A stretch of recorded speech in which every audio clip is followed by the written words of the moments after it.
अस्सलाम वालेकुम रहमतुल्लाहि वबरकातुहू। अनमोल बातें चैनल में खुश आमदीद।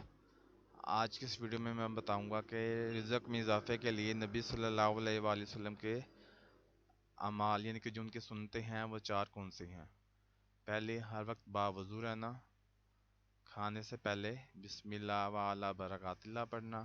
कसरत से इस्तग़फ़ार करना और ये दुआ पढ़ना, अल्लाहुम्मा अग़फ़िरली व लिवालिदैया, अल्लाहुम्मा अग़फ़िरली व लिलमुअमिनीना वल मुअमिनात वल मुस्लिमीना वल मुस्लिमात।